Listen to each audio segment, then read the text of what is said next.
આજકાલ ખાલી છાપામાં બેસણાની જાહેરાતો કરતા સ્લિમિંગ સેન્ટરની જાહેરાતો વધારે છે.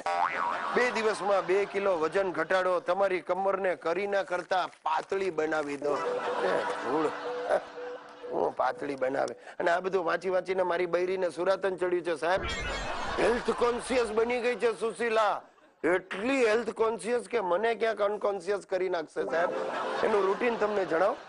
સવારે 7 વાગે ઉઠી જાય, કઈક ટેનિસના શૂઝ લઈ આવી છે પહેરી લે અને સૌથી પહેલા દૂધીનો જ્યુસ પીવાનો, બરાબર.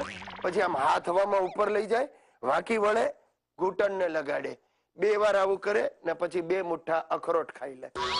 પછી નાવા જવાનું, નાઈ લે, પછી હેલ્થ ફૂડ, 2 ઈડલી, 2 બ્રાઉન બ્રેડની સ્લાઇસ અને 1 લોટો ઓરેન્જ જ્યુસ.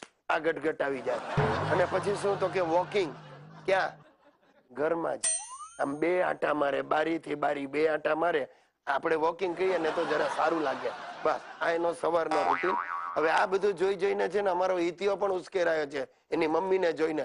એટલે એ સાલો આમ પથારીમાં 2 વાર આમ આમ આળોટે, ઊભો થાય ને 2 લીટર ઓરેન્જ જ્યુસ ગટગટ આવી જાય. આ ડાયટિંગ મને ભારે પડી જશે.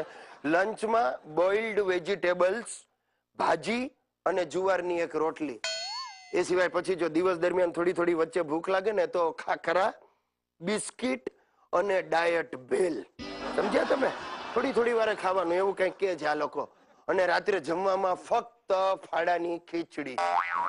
અરે ભાઈ, આ બધું નોર્મલ ખાવાનું અમારા ઘરે જે બનતું હતું ને પહેલા, દાળ ભાત રોટલી શાક, એ બધું બંધ કરી દીધું છે અને એની જગ્યાએ આવું ચાલુ થયું છે. એ બધું મૂળ ખાવાનું જે બંધ થયું ને તો પણ મારા ઘરનો ખર્ચો ડબલ થઈ ગયો છે. કારણ કે હિતિયો પાછો ડાયટિંગમાં જોડાયો છે. રોજ સાલો કઈક 2 મોટા ગ્લાસ ભરીને ગાજરના જ્યુસ પી જાય છે. દિવસે ને દિવસે ગલગોટા જેવો થતો જાય છે હિતિયો. અને મારા બાપાએ આ વાદે જોડાયા છે. એમનું તો જે નોર્મલ ખાવાનું છે બધું જ ચાલુ છે, પણ સાથે સાથે આમ અખરોટના 2 મુઠ્ઠા મારી લે, 2 જ્યુસના ગ્લાસ ટોકી જાય, 1 દૂધનો ગ્લાસ પી જાય. ધીમે ધીમે બાપાની તબિયત એટલી સુધરી જશે ને કે થોડા વખતમાં તો અશોક વાટિકાના અંગરક્ષક જેવા લાગશે અને હું મંદિરની બહાર ઉભેલા ભિક્ષુક જેવો લાગુ.